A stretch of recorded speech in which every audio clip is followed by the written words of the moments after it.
à suivre l'actualité de la RDC sur votre chaîne de tous les jours. Merci beaucoup, chers amis. Merci infiniment par votre présence dans nos émissions. Beaucoup de gens sont édifiés, sont encouragés. Beaucoup de gens ont repris l'espoir sur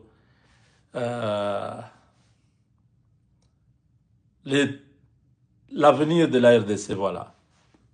Il n'y a plus à douter, il n'y a plus à avoir peur. Nous avons un Dieu. Sur cette chaîne, ici, il y a les choses spirituelles qui dominent les choses matérielles. Ici, nous croyons plus à ce que Dieu dit et nous suivons cela. Donc, Tchimbouboué! Je crois que ça, c'est une identité que tous les enfants de cette chaîne, le Congo est à nous, se retrouvent quand nous disons Tchimbouboué, Momatumba Fitutum. Donc, ça veut dire que ça va et que les ennemis, c'est fini. Quelles que soient leurs petites idées maléfiques, à gauche, à droite, ils continuent à conspirer. Ils n'ont pas honte. Tu es là, tu es là, Chibimwe. Oh, Bandoki. Bandoki. Tu es là, comme Chibimwe. Oh. Hein? Chibimwe en lingala, c'est quoi? Tolo la bango. Ouais, ouais. Tolo la bango. Les sorciers, il faut te le Chibimwe. Wow! On aura un Chibimwe qui va commencer à faire le tour du monde. Chimbouboui! Donc voilà, mes chers amis, Donald Trump, vous savez, il dit une chose et il le fait. C'est pas un président comme tous les autres présidents diaboliques que nous avons eu aux États-Unis, comme les Obama, les Clinton, hein, les Biden. C'est des présidents diaboliques, foncièrement méphistophéliques. On les appelle les mondialistes, les globalistes, ceux qui pensent que le monde doit être un village. Trump n'est pas globaliste, Trump est nationaliste, patriote. Trump croit à la patrie, il ne croit pas au monde. Que chacun développe son pays. Il n'y a pas question, oh non, nous tous, nous devenons un seul peuple, une seule langue, une seule monnaie. Ces histoires-là sont diaboliques, c'est ce qui est dans la Bible. C'est pour que l'Antichrist puisse venir régner. Vous comprenez? C'est pour que les gens puissent avoir la marque de la bête. Quand on globalise le tout, c'est pour que la parole de Dieu s'accomplisse, pour que l'ennemi, la bête et les faux prophètes puissent fonctionner. Donc, Trump, c'est un enfant, un fils d'Abraham. Regardez, quand il est venu pour la première fois, Kabila a quitté le pouvoir. Quand il vient pour la deuxième fois, maintenant c'est pour l'accomplissement, c'est pour que le peuple sorte de l'esclavage. Et c'est Tshisekedi qui a été utilisé. Je vous ai dit l'autre fois, j'insiste, si nous aimons le président Tshisekedi, il faut qu'en 2028, que nous puissions accepter qu'il parte, qu'il laisse à une autre personne de continuer. Félix avait une mission, n'avait pas de mandat. Les 2 mandats là, c'est une mission. C'était la mission de résister à un système qui était là. Kagame renverser ce système pour libérer le Congo. Et maintenant, quelqu'un d'autre pourra continuer. Il a une mission, c'est ça la mission qu'il avait. Vous voyez, il tente d'organiser le pays, ça ne va pas. Il tente de faire ceci, ça ne va pas. Parce que ce n'est pas ça son rôle.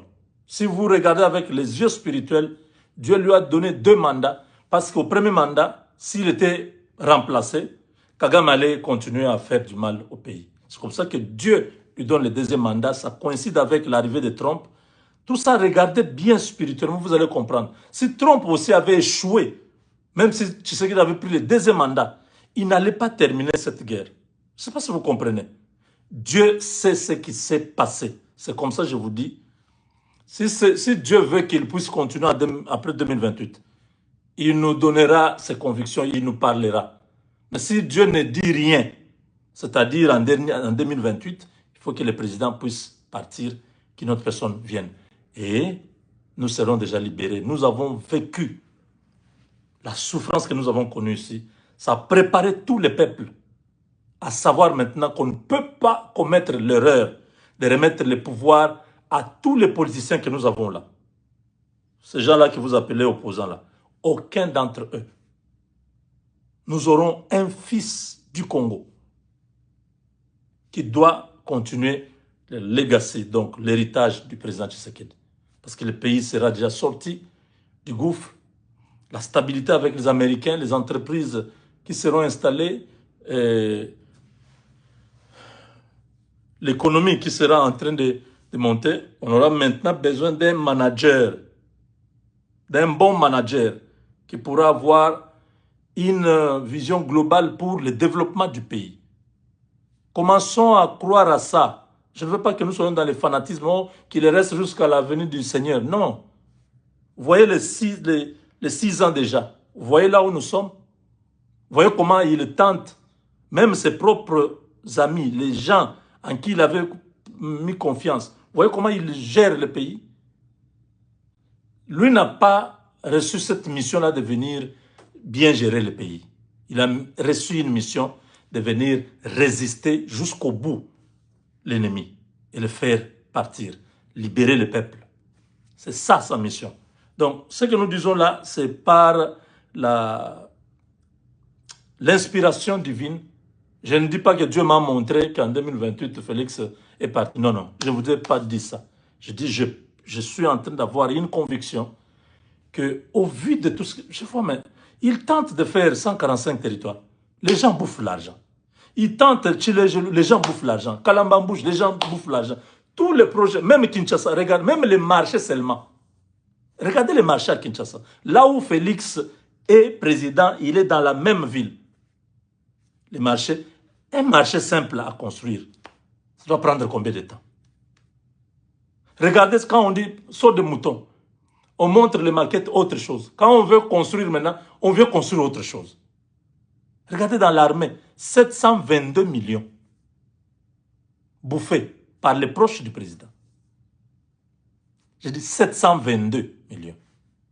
Je n'ai même pas encore commencé à parler de ça. C'est dans quel secteur on ne va pas voir les gens bouffer l'argent? C'est presque partout. Mais le président, lui-même là où il est, il ne comprend pas.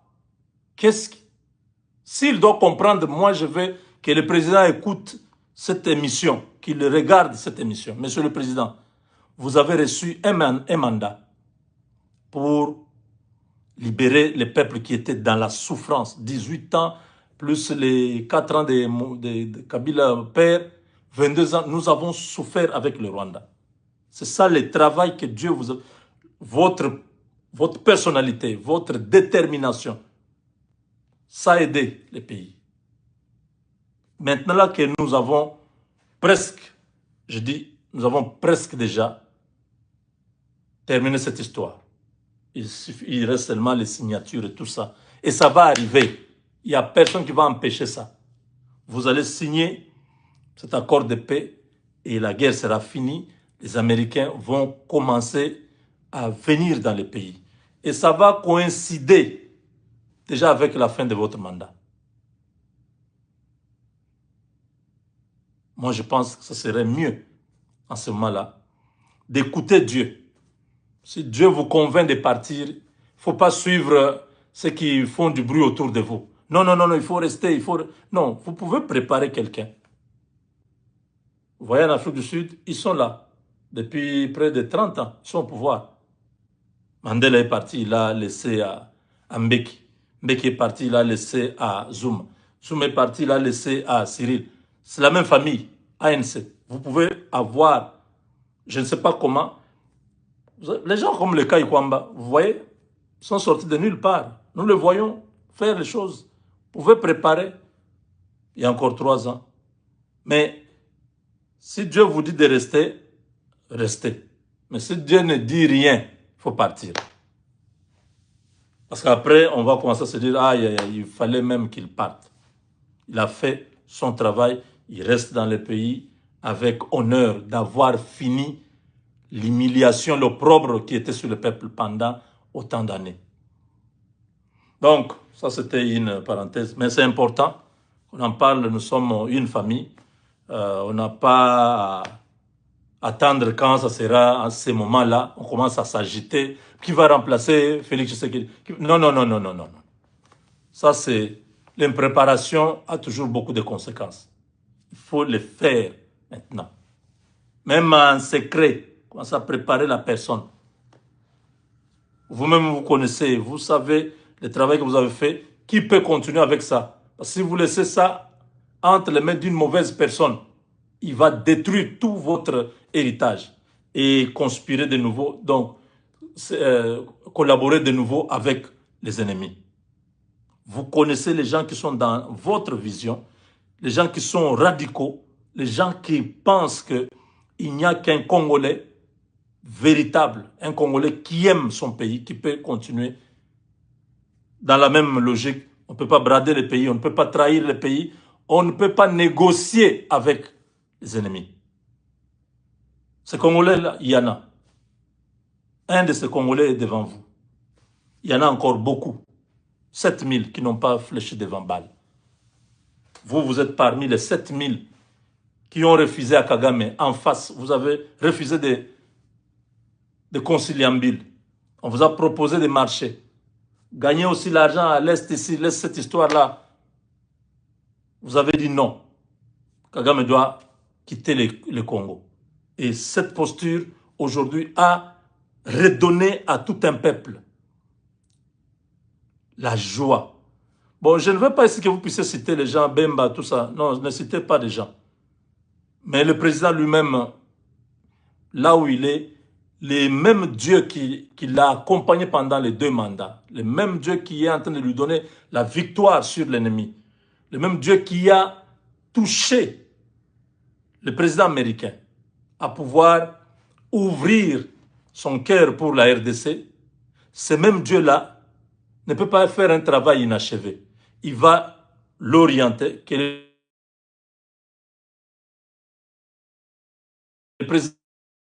le président de la République puisse prier. Le président prie.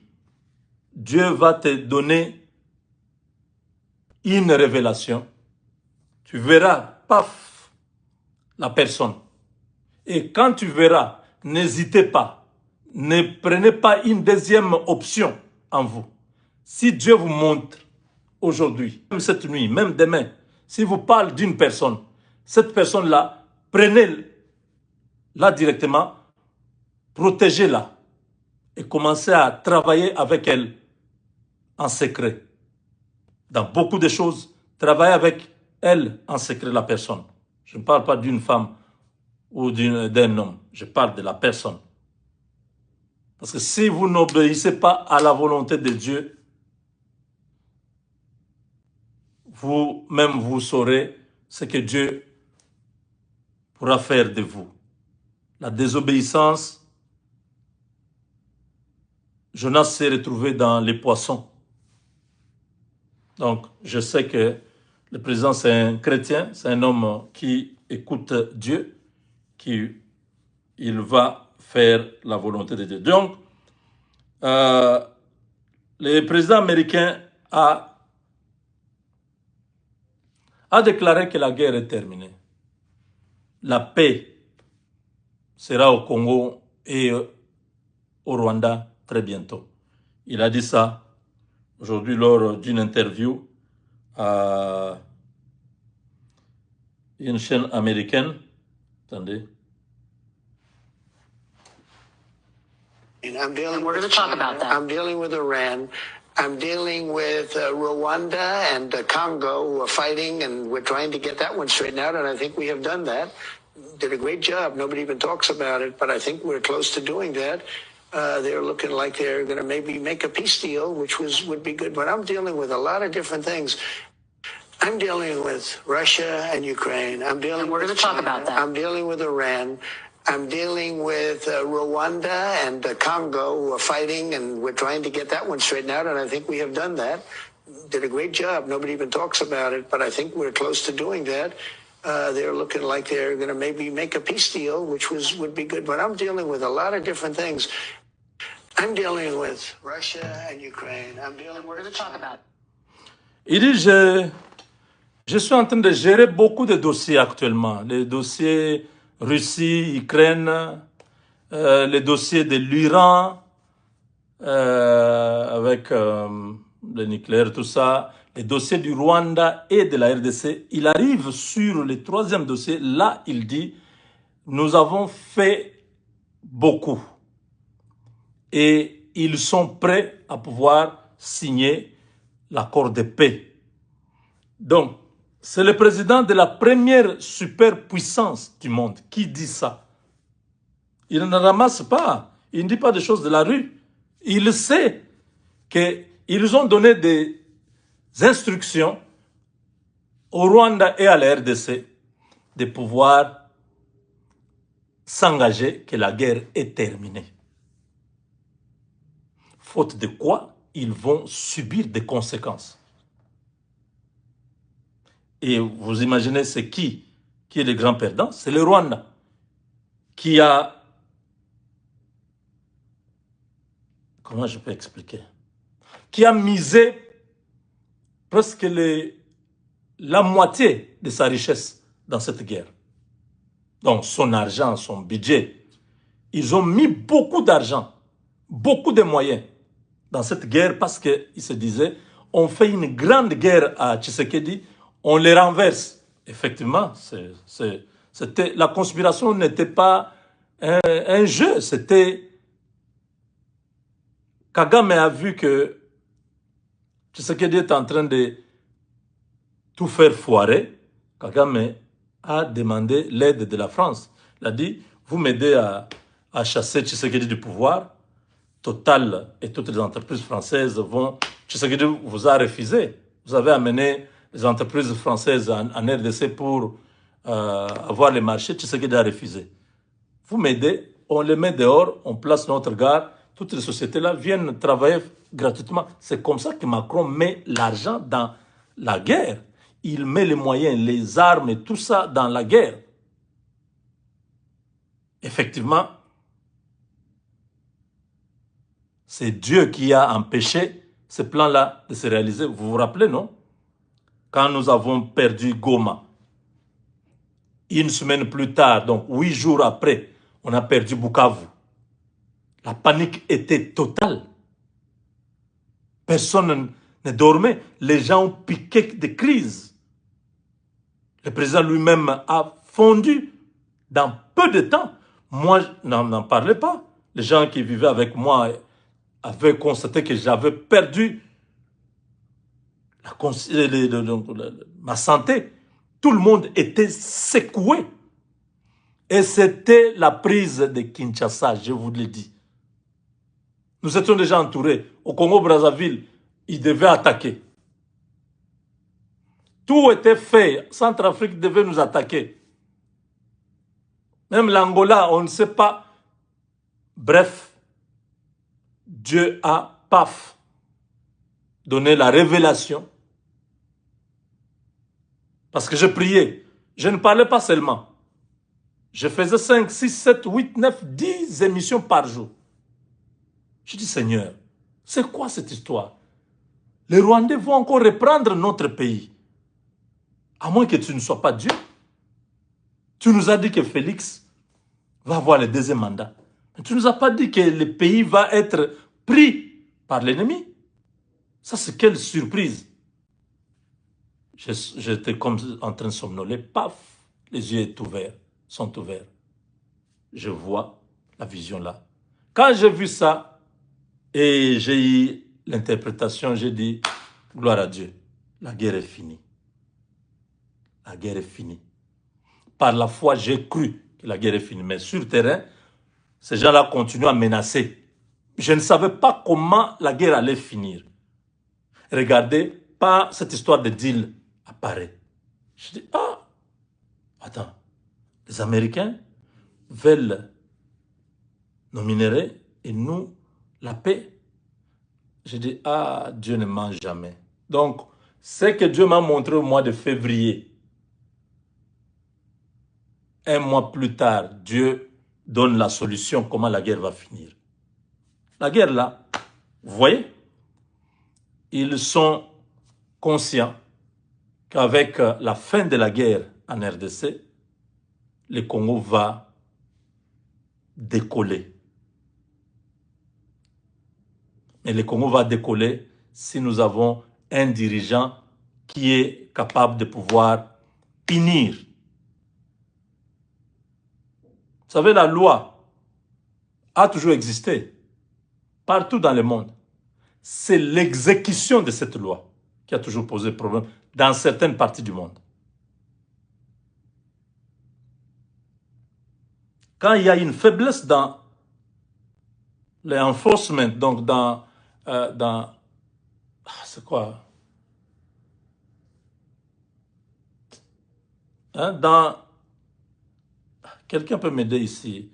Faire exécuter la loi ou faire appliquer, voilà, l'application de la loi. C'est à ce niveau-là que tout s'arrête au Congo. Les lois, il y en a plein. Il y en a beaucoup. Mais on n'arrive pas à appliquer la loi. La rigueur là n'existe pas au Congo. Donc on aura besoin, quand cette guerre se termine,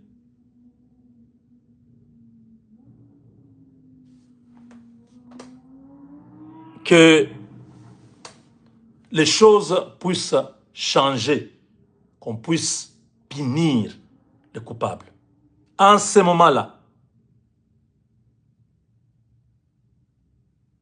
nous pouvons nous développer. Mais si c'est dans le même contexte ici, non, il n'y aura rien. Les Américains ne refuseront pas, ils vont venir. Mais nous n'allons pas gagner, et ils vont gagner. Nous serons toujours un peu désorganisés, un peu, comment on dit, complaisants, ouais. On va arrêter tel, oh non, non, non. Voyez un peu, ma tata Pogno, regardez comment on est en train de jouer avec la justice d'un pays. Hein. C'est un président du Parlement qui bloque la Cour constitutionnelle. Est-ce que vous imaginez? Si ce même élan continue, même si les Américains sont là, c'est comme quelqu'un qui a un bassin troué, qui est en train de mettre de l'eau. Ça va jamais se remplir. Il faut commencer par fermer les trous et mettre l'eau. Vous avez compris? Si on ne ferme pas les trous, quelle que soit la quantité d'eau qu'on va mettre, ça va toujours sointer. Le vrai problème, c'est nous. Bon, nous, pas moi. Je dis nos dirigeants qui ne sont pas capables de pouvoir faire appliquer la loi. C'est toujours, oh non, bon, si tel avait fait, vous l'avez fait quoi? Pourquoi vous voulez faire à tel? Mais finalement, on va commencer quel jour? Abio soki bokangi matata, faut bokanga pe bamutu mususu. Comme pour dire, n'arrêtez personne alors. Parce que si vous devez arrêter, arrêtez tous ceux qui ont volé. Vous comprenez? Ça met dans une situation où on ne va jamais commencer. Ah, si vous voulez appliquer la peine de mort sur les autres parce qu'ils ont trahi dans la guerre, oui, il faut punir aussi les autres qui avaient trahi avant. Je dis, mais papa, finalement, quel est le jour où on va commencer à punir? Si chaque personne, il y aura toujours une raison. Au niveau du détournement, est-ce que c'est lui le premier à détourner? Vous ne voyez pas les autres qui détournent. Oh, c'est le tribalisme. Oh, voilà, c'est c'est l'acharnement. Au Congo, on a maintenant tous les termes pour justifier le mal. Mes frères, aimons le Congo. Si nous aimons le Congo, nous n'allons pas continuer à rouler pour tous ces voleurs, tous ces criminels. Il faut les dénoncer. Il faut dire les choses comme ça, il se doit. Ça va permettre à notre pays de pouvoir passer d'un niveau à un autre. Dire un jour, ah, on a beaucoup struggle, on a tourné en rond avec cette situation. Aujourd'hui, on ne pouvait pas croire que les choses pouvaient changer.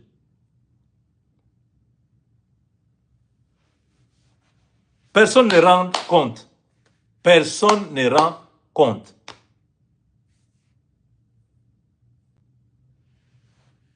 Vous apprenez seulement tel projet, on a donné autant. Quand vous suivez, il n'y a rien qui a été fait. L'argent a été... Il faut qu'on fasse très attention. Nous risquons de faire un travail, une guerre inutile, oui. Nous risquons de faire, comment on appelle? Un combat inutile. On a combattu pour que les choses changent. Au finish, on trouve que rien n'a changé parce qu'il n'y a personne qui veut que les choses changent.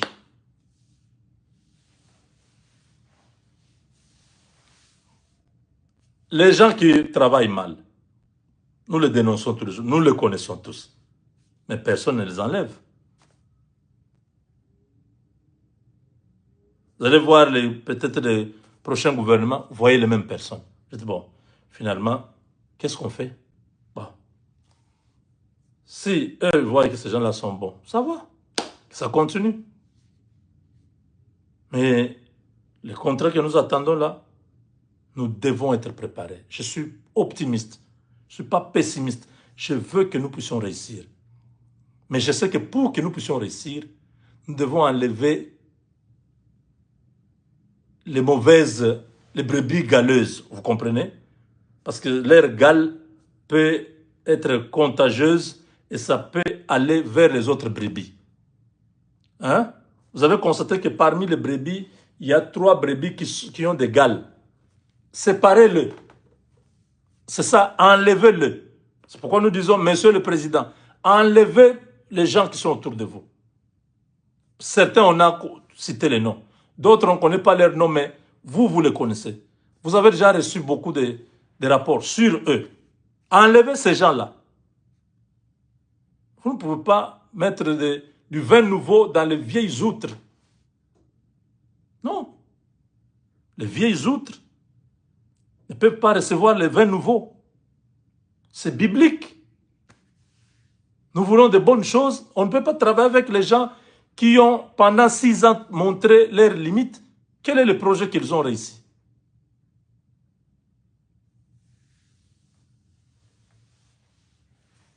En dehors du général Luboya qui est en train de faire un grand travail en Ituri, et le général Kassongo qui est en train de nous prouver avec les Kanyama Kassese, qui a fait des progrès énormes. Le général Kassongo Kabouik, mais ça c'est comme si lui n'est pas congolais. Parce que le Congolais, c'est dans l'ADN, on donne l'argent pour un projet, il faut d'abord détourner. Lui travaille, il produit. Vous voyez? Ça, c'est le modèle de la réussite. Vous allez à Kanyama, tout est transformé. Avant son arrivée, il n'y avait rien. Cette station agricole était abandonnée. Il a commencé par 0, avec des moyens de bord. Quand on aura l'occasion, peut-être prochainement, on pourra faire un tour pour prendre les images, vous montrer comment c'était et comment c'est devenu. En Ituri, vous voyez que il y a tous les gouverneurs, mais ces gens-là sont dans l'état de siège, ils sont en guerre, disons. Mais c'est pendant le temps difficile là que Louboya est en train de construire en Ituri. Voyez les gens, quand ils ont bien fait, nous disons ils ont bien fait. Mais quand les autres là sont en train de détruire, on ne peut pas acclamer. Avec Dieu, nous vaincrons. Le changement est possible. Nous attendons, nous savons que le chef, tout ce que nous disons ici, ça n'entre pas ici pour sortir là-bas. Le chef a déjà tout. Mais nous attendons. On m'a dit que très bientôt, il y aura beaucoup de changements. On attend. Avec Dieu, nous vaincrons. Et nous serons très contents de voir que ce changement-là est allé dans le sens de ce que nous voulons. Les gens comme le Jules Alinguette là, c'est des gens qui doivent, il sort, il va directement en prison. C'est Jules Alinguette et son groupe, ils sont à la présidence là, ils sont même certains membres de la famille. Je vous ai dit, il y a une liste. Il ne faut pas que cette liste-là s'applique pendant que ces gens-là sont là. Le chef va se débarrasser de tous ces gens-là. Vous avez compris? Tout va bien, va tiendre ma bougne. Nous, on voit.